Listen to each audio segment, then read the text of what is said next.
चलिए चलिए हम लोग शुरू करते हैं। सभी लोग आ ही गए हैं ना।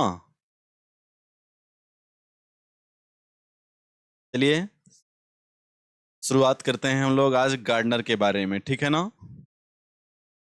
आपका प्यारा टॉपिक है और यहाँ से प्रश्न 100% आना ही है ना। श्योर है कि 1 से 2 नंबर इस टॉपिक से आएगा ही आएगा सीटेट के एग्जाम में, है ना। इसलिए इस टॉपिक को ध्यान से पढ़िएगा। खुश रहिए सभी को, ठीक है। एकदम फिक्स 100% आना ही आना है, तो आप सावधानी पूर्वक ध्यान से पढ़िएगा, चीजों को समझिएगा। जहां प्रॉब्लम होगा वहां पूछिएगा, ठीक है। बस ध्यान से आपको सुनना है, समझना है, जिससे एग्जाम में गलती ना हो। और बेहतरीन तरीके से समझिएगा तो कोई समस्या नहीं होगी, ठीक है। तो चलिए हम लोग देखते हैं गार्डनर का बहुबुद्धि सिद्धांत। अब देखिए बहुबुद्धि शब्द आ गया, शुरुआत में ही हमको समझना है कि बहुबुद्धि मतलब बुद्धि में एक आयाम नहीं होते हैं, बल्कि हमारी बुद्धि के बहुत सारे आयाम होते हैं। तो पहला ही शब्द बनता है क्या कि बुद्धि एक आयामी है ना। तो बुद्धि एक आयामी है नहीं, बुद्धि बहुआयामी है। बुद्धि में बहुत सारे आयाम हैं, मल्टी डायमेंशनल पूछा जाता है एग्जाम में, रहेगा मल्टी डायमेंशनल, है ना। तो बुद्धि के बहुत सारे आयाम होते हैं, मतलब कि जो हमारी बुद्धि है विभिन्न योग्यताओं का समूह है। हमारी बुद्धि में बहुत सारी योग्यताएं शामिल हैं। तो ए हमारा हुआ बहुबुद्धि से। देखिए आगे देखते हैं कि जो यह सिद्धांत बताता है कि बुद्धि के पारंपरिक मनोवैज्ञानिक दृष्टिकोण बहुत सीमित हैं। गार्डनर ने पहली बार अपने सिद्धांत को 1983 में अपनी पुस्तक frames of mind the theory of multiple intelligence में रेखांकित किया। मतलब इनकी जो पुस्तक थी उस पुस्तक में इन्होंने क्या बताया था, the theory of multiple intelligence. कहने का मतलब है कि बहुबुद्धि का इन्होंने सिद्धांत के बारे में अपनी बुक में चर्चा किया है, जहां उन्होंने सुझाव दिया, मतलब उन्होंने बताया कि सभी लोगों में अलग अलग तरह की बुद्धिमत्ता होती है। कहने का मतलब है कि सभी की बुद्धि लब्धि एक जैसी नहीं होती है, सबका आईक्यू लेवल अलग अलग होता है और सब एक जैसे नहीं सोचते हैं, सब विभिन्न तरीके से सोचते हैं, है ना।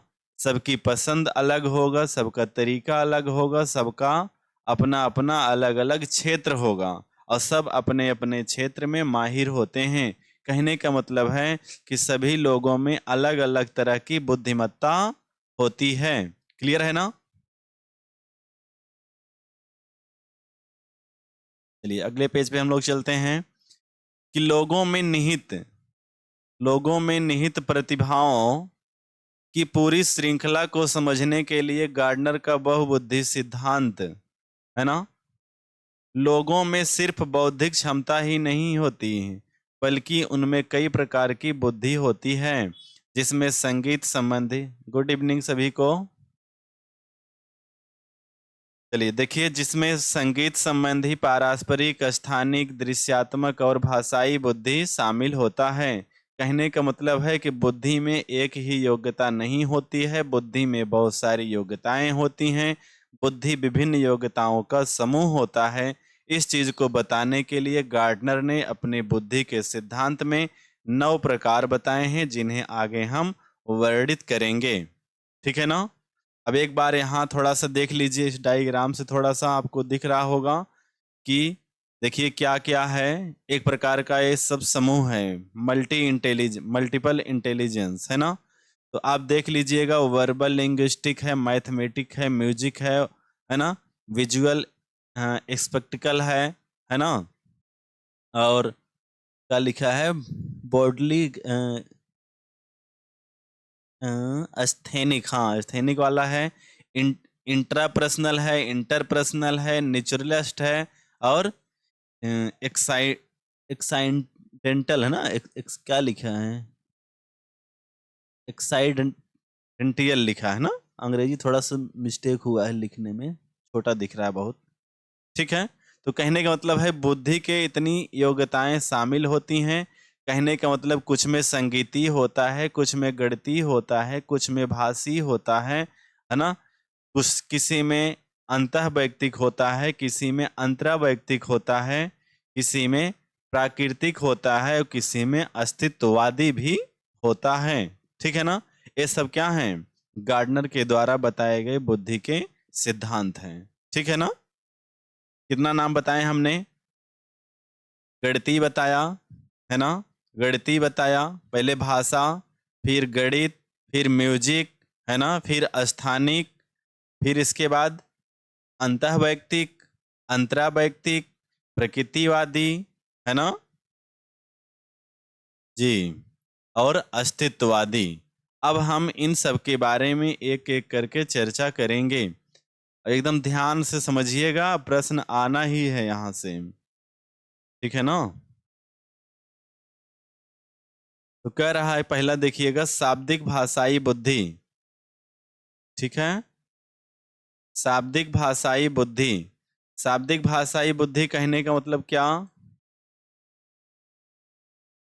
है? जिसके माध्यम से हम शब्दों और भाषा का ज्ञान होता है। जैसे अभी आप बोल रहे हैं, हम बोल रहे हैं, तो हमारे पास कौन सी बुद्धि है जो हम बोल रहे हैं? शाब्दिक बुद्धि है। अगर शाब्दिक बुद्धि नहीं होती तो हम अपनी बातों, अपने विचारों को रख पाते? नहीं रख पाते, नहीं बोल पाते। जो हम बोल रहे हैं, हमारे बोलने में हमारे पास जो बुद्धि है, कौन सा? भाषाई बुद्धि, है ना? भाषा अगर हमारे पास नहीं होती, भाषा संबंधी अगर हमारे पास समझ नहीं होती, तो हम शब्दों का प्रयोग नहीं कर पाते। ठीक है ना? हम शब्दों का प्रयोग कर रहे हैं, इसलिए बोल रहे हैं, क्योंकि हमारे पास क्या है? भाषाई बुद्धि है ना? तो याद कर लीजिएगा, शाब्दिक भाषाई बुद्धि अगर जिसमें लिखा होगा, तो कहने का मतलब है उस व्यक्ति में, है ना, शब्दों की समझ होगी, भाषा की समझ होगी। जैसे एक आप देखते हैं कौन सा, अभी अभी ये देखिए, उदाहरण देखिए, फिर हम आगे थ्योरी लेंगे। जैसे एक वकील, वकील का काम क्या है? बोलना। भाई वकील बहस ही करेगा। वकील बन जाइए, कहीं बोलना हमको नहीं आता है, तो वकील क्या करेगा? जब वकील को बोलना नहीं आएगा तो बहस कैसे करेंगे? केस तो ऐसे ही हार जाएंगे जब तक बहस नहीं होगी, है कि नहीं? तो भाई वकील के लिए क्या होना चाहिए? उनकी भाषा, भाषा पे पकड़ होनी चाहिए। एक एक बात पर वो पकड़ लेते हैं, है कि नहीं? जैसे आप से कोई सवाल जवाब होगा, तो एक एक बात पे क्या करेंगे? बातों को पकड़ लेंगे, है ना? इसका मतलब है कि उनकी शाब्दिक भाषाई बुद्धि अच्छी है। कवि हो गए, कवि, तो कवि भी क्या करते हैं? एक शब्दों में बहुत सारा शब्द उनका होता है ना? जैसे आपने पढ़ा है ना? कौन सा? हम्म? सत सैया के दोहरे ज्यों नाभिक के तीर, देखन में छोटे लगे घाव करे गंभीर। सुने हैं ना? तो कहने का मतलब वो किसका पास उतना शब्द भंडार होता है? कवियों के पास। जो कवि होते हैं, उनके छोटी छोटी बातों में बहुत बड़ी शब्दावली होती है, उसका बहुत सारा अर्थ निकलता है। तो कवि भी उनका मतलब कि अच्छा है क्या? शाब्दिक भाषाई बुद्धि अच्छी है। और पत्रकार, पत्रकार को भी देखते हैं कि छोटी सी बात को बढ़ा चढ़ा कर कितना बोल लेना, होता है कि नहीं? मैटर एकदम छोटा सा है, लेकिन पत्रकार चीजों को इतना बढ़ा चढ़ा के बोलेंगे, लगे खूब हाई फाई, है कि नहीं? तो पत्रकार भक्ति का भी कौन सा क्षेत्र में होगा? शाब्दिक भाषाई बुद्धि में होगा। चलिए एक बार देखिएगा कि गुड इवनिंग। देखिए कि जो लोग भाषाई मौखिक बुद्धि में मजबूत होते हैं, कहने का मतलब है कि जो लोग भाषा में, मतलब भाषा में कुशल होंगे, प्रवीण होंगे, बोलने में सक्षम होंगे, तो क्या करेंगे? उनका शब्द भंडार अच्छा होगा, तभी ना बोल पाएंगे। और क्या करते हैं? वे लिखते और बोलते समय शब्दों को अच्छी तरह से प्रयोग करने में सक्षम होते हैं। अब जो बोलने में, लिखने में और शब्दों को अच्छी तरह से प्रयोग करने में कुशल जो होगा, सक्षम होगा, उसका मान लीजिए कि आप उसका कौन सा क्षेत्र अच्छा है, शाब्दिक भाषाई बुद्धि वाला क्षेत्र अच्छा है। ये व्यक्ति आमतौर पर कहानियां लिखने, जानकारी याद रखने, पढ़ने में बहुत अच्छे होते हैं। तो जो व्यक्ति पढ़ने में अच्छे होंगे, कहानियां लिखने में अच्छे होंगे, उनकी अच्छी जानकारी होगी, इसका मतलब वो व्यक्ति किस क्षेत्र में है? शाब्दिक भाषाई बुद्धि। सबको समझ में आया? कोई डाउट नहीं ना किसी को? चलिए ठीक है।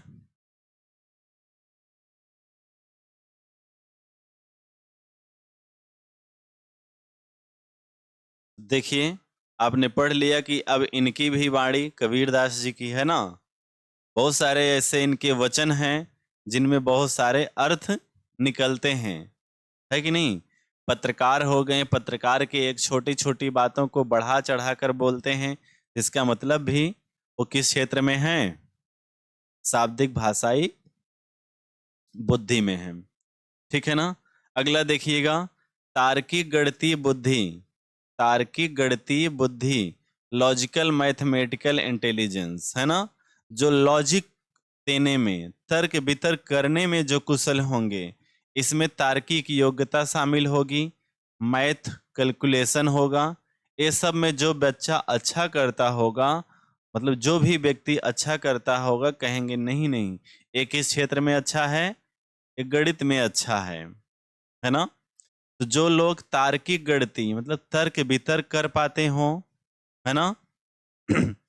बुद्धि में मजबूत होते हैं, वह तर्क करने में, पैटर्न पहचानने और तार्किक रूप से समस्याओं का विश्लेषण करने में अच्छे होते हैं।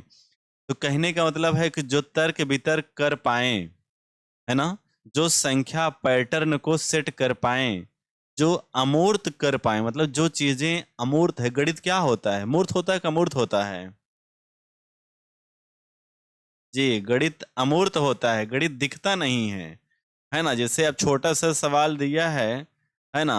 अब मान लीजिए एक छोटा सा सवाल दिया है, इसको सॉल्व करना है, लेकिन आंसर तो नहीं दिख रहा है। अब इसको जो नहीं दिख रहा वही तो लाना है कि नहीं? लिख उठा यहाँ, लिख उठा 75, यहाँ लिख उठा कितने से कितना गुणा करेंगे 75 हो जाए, बस। आप सोचिए कितने से कितना करना है, हमको 75 लाना है। इसका मतलब संख्याएं जो नहीं दिख रही वो क्या है? अमूर्त हैं, है कि नहीं? इसका भी आंसर लाना अमूर्त है। यहां से हमको इसको ये तो दिख रहा है, लेकिन ये दिख रहा है तो मेरा आंसर नहीं है। जो नहीं दिख रहा वही मेरा आंसर होगा गणित में, है कि नहीं? वही अगर ऐसा आप कर पा रहे हैं तो पैटर्न पहचानने में, तर्क करने में, तार्किक रूप से समस्याओं का विश्लेषण करने में जो अच्छे होते हैं, इसका मतलब वो किस क्षेत्र में हैं? तार्किक गणितीय बुद्धि वाले क्षेत्र में हैं। क्लियर है ना? देखिए फोटो हम लगाए हैं किसका? आर्यभट्ट का नाम सुने ही हैं सब लोग ना? जी। हम्म। देखिए अब धीरे धीरे सीख गए हैं, पीडीएफ बनाना सीख गए हैं, है ना? तो अब खुद से ही देखिए सेट कर ले रहे हैं। सीखते सीखते का नहीं हो सकता है कि नहीं? तो धीरे धीरे धीरे धीरे अनुभव हो ही जाता है। अब पहले यही हमको इतना ही, यही ऊपर का जो इतना, यही इतना सेट करने में लगता था कि कैसे होगा हमको, है ना? इतना के लिए हमने बात किया एक लोग से, तो उन्होंने बोला कि 200 रुपये पर डे का लगेगा आपका पीपीटी जो बनवाइएगा, है ना? तो 200 रुपये पर डे, अगर एक पीपीटी बनवाए 200, दो बनवाए तो 400, तो भाई मेरा तो सारा पैसा उसी में चल जाएगा, है कि नहीं? अरे भाई कोचिंग से क्या कितना मिल जाएगा? जो फी है अपना भी खर्च उसी में चल जाएगा, उसका तो बात ही छोड़िए।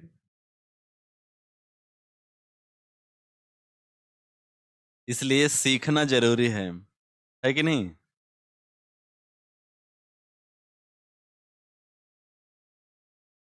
हाँ, चलिए आगे देखिएगा।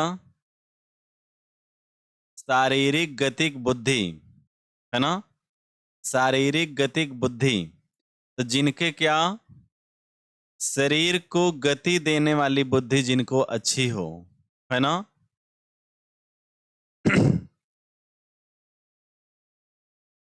देखिए, कह रहे हैं कि आज जिन लोगों में शारीरिक गति बुद्धि अधिक होती है, उन्हें शरीर की हरकत, क्रियाकलाप करने और शारीरिक नियंत्रण में अच्छा माना जाता है। जो लोग इस क्षेत्र में मजबूत होते हैं, है ना? उनमें हाथ आंखों का समन्वय और निपुणता बहुत अच्छी दिखती है। कहने का मतलब है कि जो व्यक्ति अपने शरीर का, अपने क्रियाकलाप का, अपने हाथों पैरों का, अपने अंगों का जो प्रदर्शन करना है वो अच्छे तरीके से कर पाए। अब इसमें कौन कौन हो सकता है ना? एक खिलाड़ी भी हो सकता है। सबका तो पिक्चर नहीं लगा पाए हैं, नहीं लगा देते, समय नहीं मिला। एक खिलाड़ी हो सकता है, एक नर्तक हो सकता है ना? और अभिनेता तो है ही है, अभिनेत्री भी है। तो कहने का मतलब ये सब किस क्षेत्र में होंगे? शारीरिक गतिक बुद्धि में होंगे। क्यों? क्योंकि एक अच्छा क्रिकेटर बनने के लिए जब तक शरीर में जो गतिक स्थिति अच्छी नहीं होगी, तब तक वो ज़्यादा रन नहीं बना पाएगा। एक अच्छा बॉलर वही अच्छा बॉलर हो पाएगा जिसका शरीर का समन्वय अच्छा होगा, है ना? शरीर का समन्वय अच्छा नहीं होगा तो अच्छा बॉलर नहीं बन पाएगा ना, कि बन जाएगा। हम्म। और देखिए एक और इसमें रख लीजिए, है ना? कि एक का नाम और आता है क्या? शल्य चिकित्सक। शल्य चिकित्सक का मतलब कौन? डॉक्टर, ऑपरेशन वाले, है ना? जो ऑपरेशन करने वाले डॉक्टर हैं, हाँ, वो भी इसी में आएंगे। और कौन? पायलट किसमें आएंगे? पायलट। जी, शारीरिक गतिक बुद्धि में पायलट भी आएंगे, ठीक है ना? तो कहने का मतलब ये सब की जो बुद्धि होती है वो अच्छी होती है। जब इनकी बुद्धि अच्छी होगी, अपने शरीर का नियंत्रण कर लेंगे, तो एक अच्छा अभिनेता बनेंगे, एक अच्छा पायलट बनेगा, एक अच्छा खिलाड़ी बनेगा, एक अच्छा डॉक्टर बनेगा, एक अच्छा नर्तक बनेगा। और जिसका समन्वय नहीं होगा तो क्या करेगा? अब वही पायलट एक बना दीजिए जिसका हाथ कांपता हो, है ना? सुनने के बाद हाथ कुछ देर तक कांपे तब काम करें, तब तक एरोप्लेन कहीं और लैंड हो जाएगा, है कि नहीं? संतुलन बिगड़ जाएगा। ऑपरेशन करने वाले डॉक्टर हैं, शल्य चिकित्सक हैं, और इनका हाथ कैंची पकड़ने से हाथ कांपता हो, और जैसे संतुलन बिगड़ा तब तक दूसरी नस कट जाए, है कि नहीं? जो नस आप नहीं काटना चाहते वही कट जाए। इसका मतलब है कि शल्य चिकित्सक ऐसे होने चाहिए जिनका नियंत्रण अच्छा हो, है ना? एक अच्छा नर्तक, आप देखते ही होंगे ना? नर्तक देखते हैं कि जैसे म्यूजिक चलता है, उस म्यूजिक के अनुसार अपने शरीर का प्रदर्शन, है ना? उस म्यूजिक के अनुसार भरतनाट्यम आपने देखा होगा, भरतनाट्यम, है ना? अब उसमें देखिए कि हाँ, घड़ी ले करके भी लेकिन फिर भी बैलेंस बनाए रखते हैं। तो हम लोग से तो अपना बैलेंस खुद नहीं बनता, घड़ी की तो बात छोड़ दीजिए, है कि नहीं? हाँ, तो उस सर पे खड़ा रहता है, एक नहीं तीन चार चार, लेकिन यहाँ अपना खुद एक पैर पे खड़े होते हैं तो बैलेंस नहीं बनता है। तो घड़े की तो बात ही छोड़ दीजिए, है कि नहीं? हाँ, और वही अभिनेता का भी है, कैसे इनको रोल करना है, एक्टिंग सबसे थोड़ी होगा। तो कुशल होंगे उन्हीं से होगा। चलिए दूसरा समझ में आ गया सबको?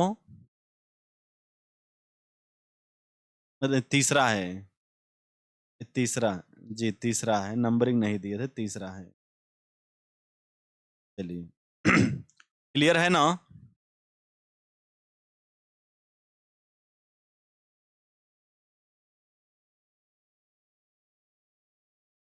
देखिए, पहला है शाब्दिक भाषाई बुद्धि, जिनमें शब्दों की अच्छी पकड़ हो, जैसे वकील हो गए, कवि हो गए, पत्रकार हो गए। ठीक है ना? दूसरा तार्किक गणितीय बुद्धि हो गई, है ना? जैसे जो गणित में अच्छे होंगे, है ना? जो तो वो तार्किक गणितीय जो अमूर्त चिंतन में करने में अच्छे होंगे, तो गणितीय गणितीय बुद्धि वाले हैं। ठीक है? शारीरिक गतिक बुद्धि वाले हो गए, जिनके शरीर के अंगों में समन्वय हो। ठीक है ना? वीडियो रिकॉर्ड लगा दिए हैं, चाहे ये तो यूट्यूब पे पड़ जाएगा ये।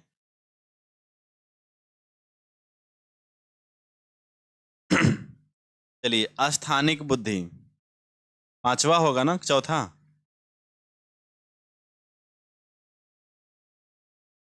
ठीक है ना? तो क्या, हाँ, पांच, चौथा है अमूर्त तथ्यों के आधार पर मानसिक छवि बनाना, है ना? क्या, कैसा? अमूर्त। अमूर्त का मतलब जो दिखाई नहीं दे रहा है, फिर भी उसका मॉडल बना लेना, उसका एक नमूना पेश कर देना, तो वह कौन सी बुद्धि में है? दृश्य अस्थानिक बोल सकते हैं, या अस्थानिक बुद्धि, है ना? ठीक है ना? तो देखिए, जो लोग दृश्य स्थानिक बुद्धि में मजबूत होते हैं, वे चीजों को संकल्पना करने में अच्छे होते हैं, है ना? ये व्यक्ति अक्सर दिशाओं के साथ मानचित्रों, चार्ट, वीडियो और चित्रों के साथ भी अच्छे होते हैं। कहने का मतलब है कि जो ऐसे व्यक्ति वाले होंगे, ऐसे बुद्धि वाले होंगे, वो मानचित्र में जैसा वहां दिखेगा सेम टू सेम बना देंगे, चार्ट बना लेंगे, वीडियो जो देखे रहेंगे उसको बना लेंगे सीधा सीधा, कोई चित्र अगर देखे हैं तो चित्र की सेम टू सेम कॉपी कर लेते हैं, है ना? तो जिन व्यक्तियों में इनका विकास अधिक होता है, उन्हें मूर्तिकार, चित्रकार, है ना? और क्या? जी। अब ये कौन है? नाम पता है ना इनका? इसको नाम पता है? जीके का प्रश्न है। कौन है? नहीं पता? अरे भाई, भगवान राम का जो भी प्रतिमा बनाए हैं अयोध्या में जो लगा है, कौन रूप दिए हैं? हैं? अरुण योगीराज। ठीक है ना? हाँ।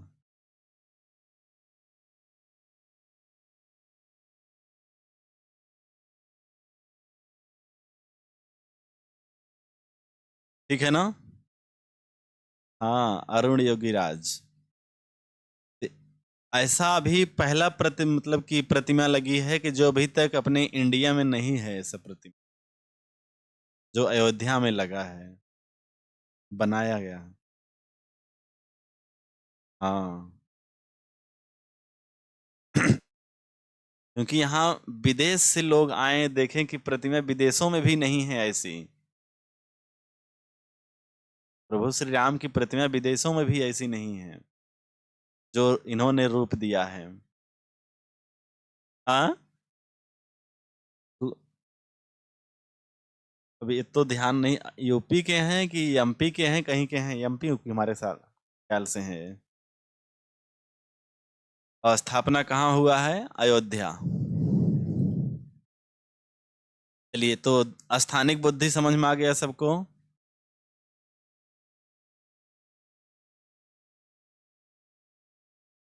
संगीतात्मक बुद्धि पांचवा होगा ना? संगीतात्मक बुद्धि, म्यूजिकल इंटेलिजेंस।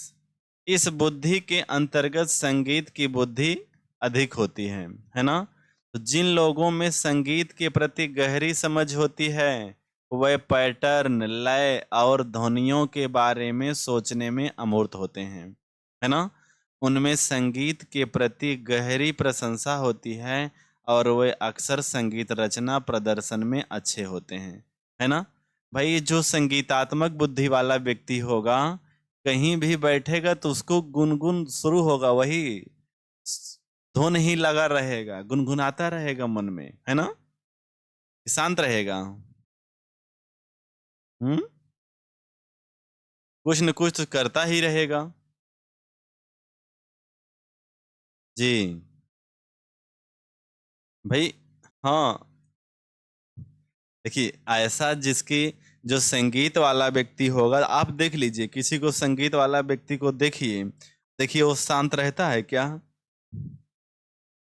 कुछ न कुछ जरूर गुनगुनाता रहेगा, वो शांत रहेगा ही नहीं।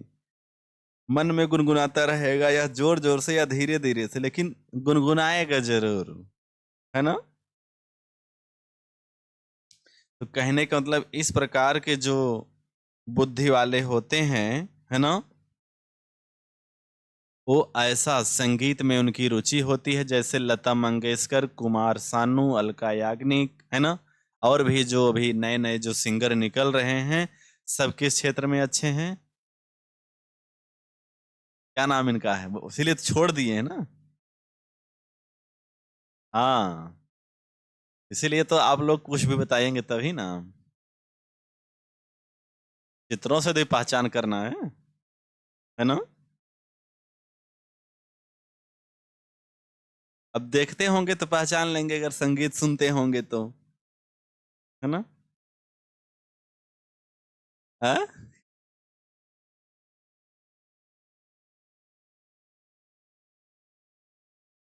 हाँ, तो इसीलिए तो जो प्रसिद्ध प्रसिद्ध हैं उन्हीं उन्हीं का ना लगाए हैं।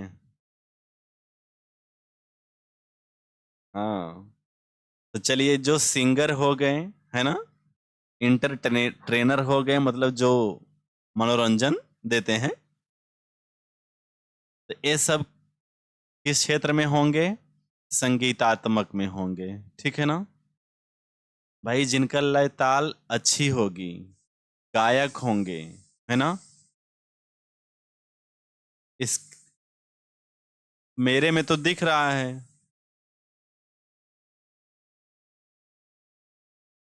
हम्म।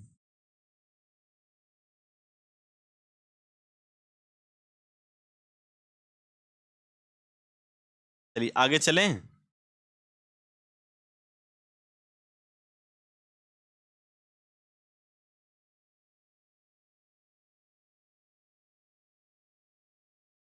नहीं, वाईफाई नहीं कनेक्ट किए हैं, मोबाइल से ही है।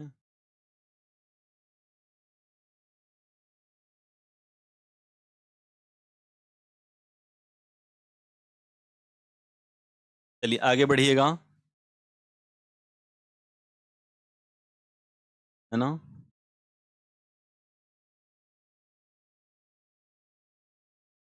अंतर्वैयक्तिक, है ना?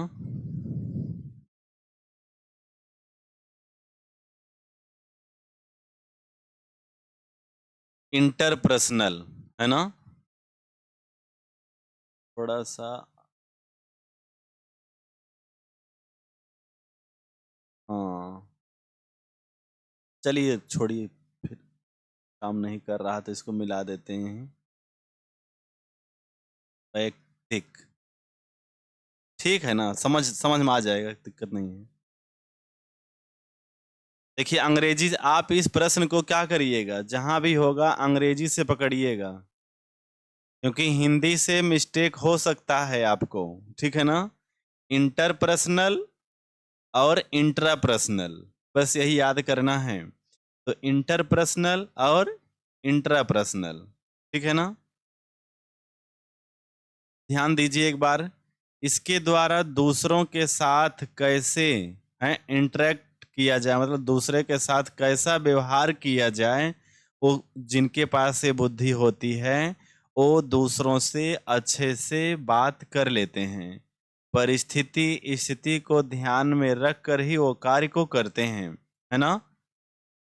कहने का मतलब ऐसे व्यक्ति जो दूसरे के भाव को समझेंगे, दूसरे के विचार को समझेंगे, तो दूसरे के भाव विचार को समझ करके अगर ऐसा क्रियाकलाप कर रहे हैं, तो इसका मतलब उनकी बुद्धि क्या है? इंटरपर्सनल है, ठीक है ना?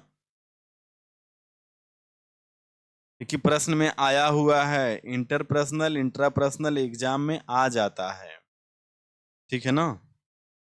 और हर बार आता है तो आप गलत नहीं करिएगा।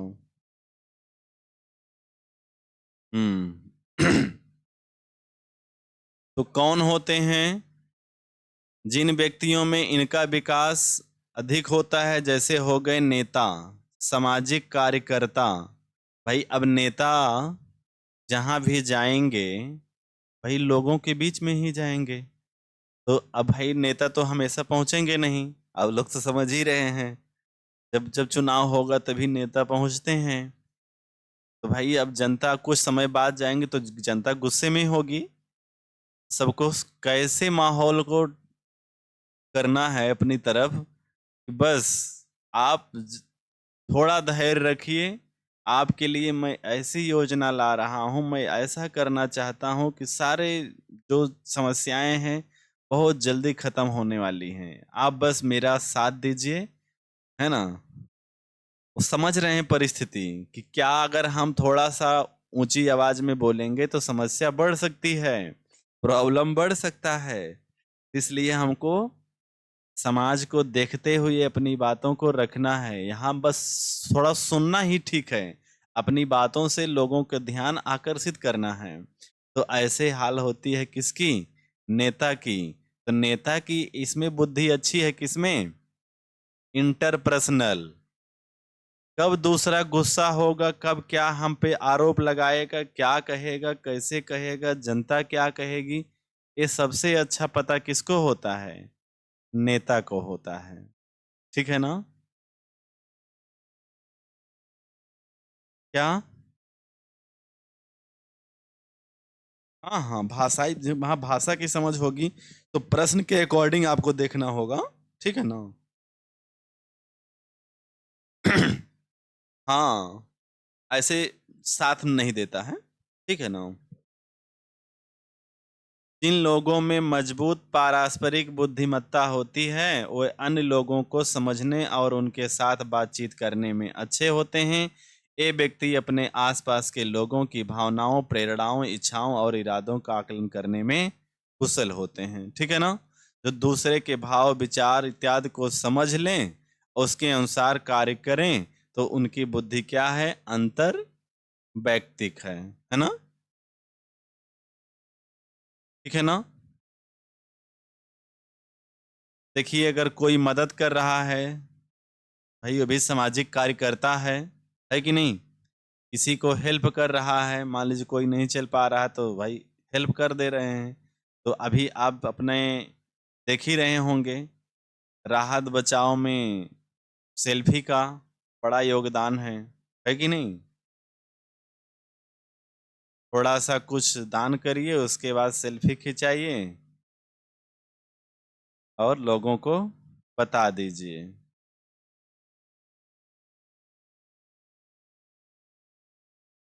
चलिए, ये कौन सा नंबर है? नंबर तो भूल गए भाई। 5, 6, 7, ठीक है ना। इंट्रापर्सनल इंटेलिजेंस, इसके द्वारा खुद के साथ इंटरेक्ट किया जाता है। मतलब क्या? खुद के साथ जिन व्यक्तियों में इनका विकास अधिक होता है वो क्या कहलाएंगे? आध्यात्मिक गुरु। मतलब अपना ज्ञान, जो हमारे पास जो ज्ञान है, अपना ज्ञान हम क्या करेंगे? दूसरे को देंगे ना, दूसरे को बताएंगे। तो भाई इसमें भी दार्शनिक भी हो सकता है ना, दार्शनिक हो जाएंगे ना। दार्शनिक का तो हम लोग क्या पढ़ते हैं? विचार ही ना पढ़ते हैं, क्योंकि उनका खुद का विचार है कि नहीं। तो इसके द्वारा खुद के साथ इंटरेक्ट किया जाए, मतलब कि अपने साथ, मतलब खुद हम अपना व्यवहार, अपनी क्रियाकलाप, अपने ज्ञान को लोगों तक कैसे पहुंचाएं, ये पहुंचाने का काम कौन करते हैं? इंट्रापर्सनल इंटेलिजेंस, है ना। अंतः वैयक्तिक बुद्धि वाले व्यक्ति। क्लियर हुआ सबको कि नहीं?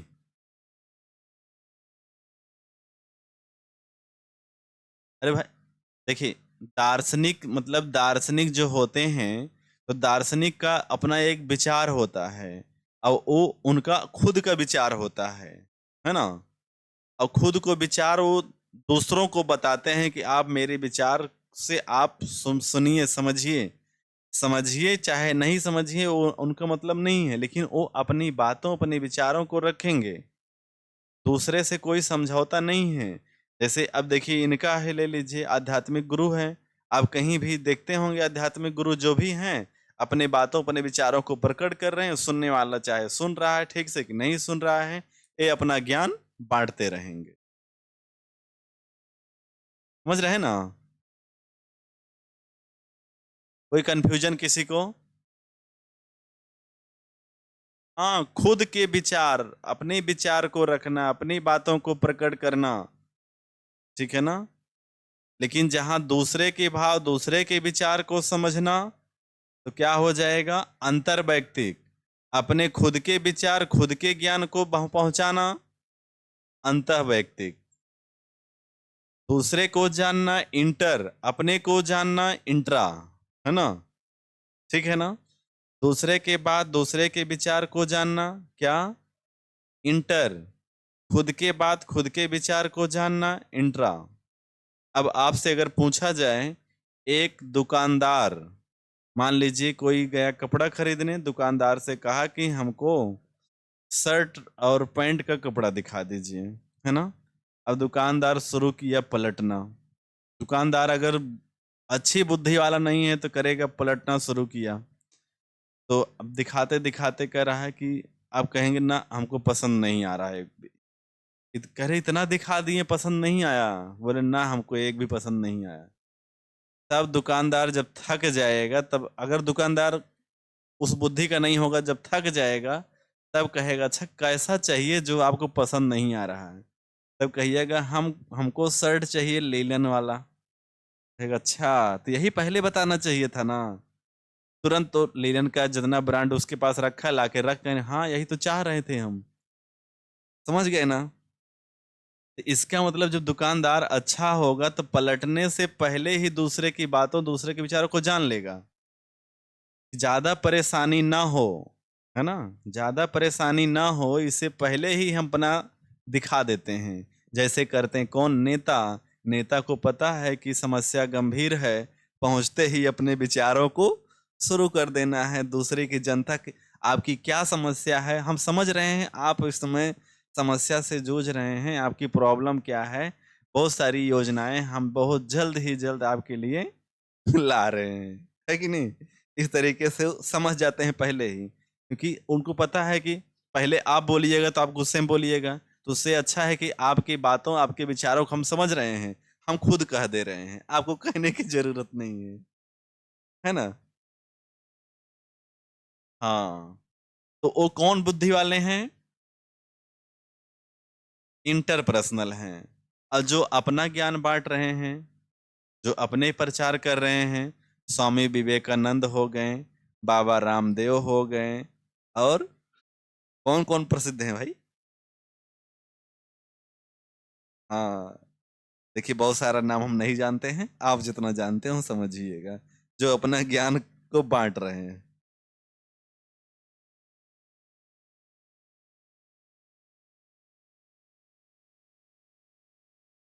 हाँ। कहने मतलब जो दार्शनिक बुद्धि वाले होते हैं, दार्शनिक विचारक होते हैं, वो भी अपने ज्ञान को ही बांट रहे हैं, अपने ज्ञान को ही। अरस्तु, प्लेटो, ये सब क्या है? दार्शनिक ही है ना भाई। उनका हम दर्शन ही तो पढ़ते हैं, अरस्तु का, प्लेटो का, सुकरात का, है? सबका दर्शन ही ना पढ़ते हैं।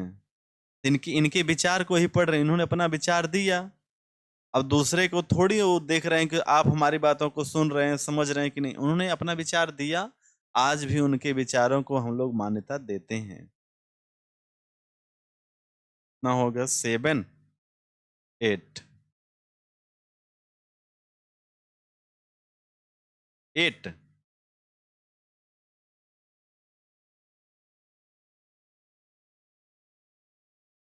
चलिए, प्रकृतिवादी बुद्धि है ना, नेचुरल। तो इस बुद्धि के व्यक्ति प्रकृति के नजदीक होते हैं, है ना। गार्डनर के सिद्धांत प्रकृतिवादी हाल में ही जोड़ा गया, है ना। उनकी मूल 7 बुद्धिमत्ताओं की तुलना अधिक प्रतिरोध का सामना करना पड़ा था। गार्डनर के अनुसार इस प्रकार की बुद्धि में उच्च व्यक्ति प्रकृति के साथ तालमेल रखते हैं और अक्सर पोषण, पर्यावरण की खोज, अन्य प्रजातियों के बारे में जानने में रुचि रखते हैं। तो कहने का मतलब है, जो प्रकृति के बारे में रुचि रखते हो, पेड़ पौधे लगाते हो, है ना, पेड़ पौधों से उनको बड़ा प्रेम हो, जैसे किसान है तो किसान भी मतलब कौन सा, वही गार्डन वाले ले लीजिए, तो उनको भी अपने पेड़ों से, अपनी फसलों से बड़ा लगाव होता है। तो वो पानी से सींचते रहते हैं, है ना। उनका कोई फूल है, अगर पौधा लगाए कोई फूल तोड़ लेता है तो उनको बहुत गुस्सा आता है। लेकिन व्यक्ति का एक स्वभाव है कि फूल किसी के यहाँ दिखता है, तोड़ के उसको जेब में रखना, है ना। और कुछ देर के बाद उसको फिर कहाँ गिरेगा, रोड पे गिरेगा, और रोड पे गिरेगा दूसरा आएगा पैर से अपने कुचल के निकल जाएगा, है ना। अब वो फूल कितना मेहनत से वो सींचा, कितना समय लगा एक फूल निकलने में, लेकिन कोई आया तोड़ा, 10 मिनट में फूल मुरझा गया। मुरझा गया तो जेब से कब गिर गया, कितने लोगों का पैर उस पे गया, कितना बार वो कुचला गया, कोई पता नहीं है। होता है कि नहीं ऐसा। तो जो प्रकृति बुद्धि वाला व्यक्ति है, वो प्रकृति के बारे में उसकी समझ अच्छी होगी कि मौसम कैसे कैसे कब करवटें फेरेगा, वो अच्छे से जानता है ना। फसल कब बर्बाद होने से बचा लिया जाए, सबको थोड़ी पता चलेगा। जो प्रकृतिवादी होगा उसी को पता चलेगा, है ना। जो तालमेल रख पाएगा उसी को पता चलेगा। तो इस प्रकार की बुद्धि लब्धि वाले व्यक्ति को प्रकृतिवादी बुद्धि के नाम से जाना जाता है। क्लियर है ना। अब भाई जैसे जीव शास्त्री भी ले सकते हैं, नाम अगर नहीं लिखा है तो जीव शास्त्री, है ना। जीव शास्त्री कहने मतलब जो जीवों के, जो इस पेड़ पौधे मतलब कि जो प्रकृति में जो जीव जंतुएं रहते हैं, उस जीव जंतुओं की समझ होगी, जिसको हम कहते हैं अपनी भाषा में क्या, एक कहते हैं प्रकृति वेत्ता बोलते हैं ना, है कि नहीं, नाम सुने हैं कि नहीं। प्रकृति वेत्ता मतलब प्रकृति की जो जिनको समझ अच्छी हो, है ना, ऐसे व्यक्ति को प्रकृतिवादी के नाम से जाना जाता है। ठीक है ना। चलिए 9, अस्तित्ववादी बुद्धि। ठीक है ना, कि अस्तित्ववादी बुद्धि 9वीं प्रकार की बुद्धि है, जिसमें गार्डनर के मूल सिद्धांत के अतिरिक्त सुझाया गया। उन्होंने अस्तित्वगत बुद्धि को जीवन और अस्तित्व के बारे में गहरे सवालों में तल्लीन करने की क्षमता के रूप में वर्णित किया। इस प्रकार की बुद्धि वाले लोग जीवन के अर्थ और कैसे क्रियाएं बड़े लक्ष्य की प्राप्ति कर सकते हैं जैसे विषय के बारे में बड़े सवालों पर विचार करते हैं, है ना। तो इस बुद्धि वाले जो व्यक्ति होते हैं, हर चीज में अस्तित्व के बारे में सोचते हैं, है ना। दुनिया में हम क्यों आए हैं, क्या करें, कैसे करें, भगवान कौन है कि नहीं, इतना चिंतन करना, है ना। ठीक है, जो थोड़ा सा वहां दार्शनिक लगे ना, यहाँ से हटा दीजिए, इसमें रखिए सीधा इसको। क्योंकि जब ऐड हो गया तो इसमें ही रखना ठीक है ना। तो जिन व्यक्तियों में इनका विकास अधिक होता है, वे साधु संत होंगे, फिलोसफर होंगे, जो अस्तित्ववादी के बारे में विचार रखते हैं, है ना। तो अब ये बताएंगे ना कि हम दुनिया में क्यों आए हैं, हमारा काम क्या है। तो ऐसा कौन सोचता है, साधु संत महात्मा ही सोचते हैं, है ना। राम राम जपना है, राम का भजन करना है ना। लेकिन सब लोग थोड़ी सोच रहे हैं अस्तित्व के बारे में। सोचते हैं सब लोग? नहीं ना सोचते हैं। हम्म। चलिए, तो हमने पढ़ा गार्डनर का बहुबुद्धि सिद्धांत। ठीक है ना, इतना ही है। अब इसमें से एक से दो प्रश्न आपके एग्जाम में आ जाएंगे। ठीक है ना? हाँ, अधिकतर इंटरपर्सनल इंट्रापर्सनल आता है। यही 7 और 6 7। हाँ, संगीत वाला भी पूछ लेता है कभी कभी। बस लेकिन आपको पढ़ना सब है, सब याद करना है। ठीक है ना, यही नहीं कि पहले यही इतने पढ़ के जाइए और नहीं पढ़ के जाइए। सब याद कर लीजिएगा और हम पूछेंगे भी। ठीक है ना? एक एक का नाम लेके पूछेंगे। हाँ, गार्डनर यही है।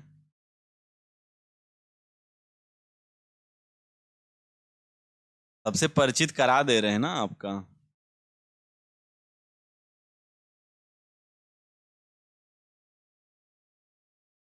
सबका परिचय रहेगा तो जानते रहेंगे ना कौन गार्डनर, कौन कैसे दिखते थे, पावलाव कैसे दिखते थे, सबको दिखा देंगे आपको। है ना? है। हम्म।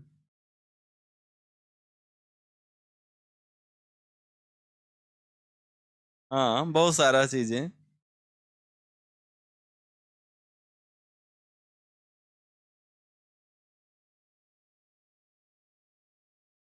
पढ़ लीजिए ना, थोड़ा पढ़िए ना, क्या लिखा है पढ़िए थोड़ा सा।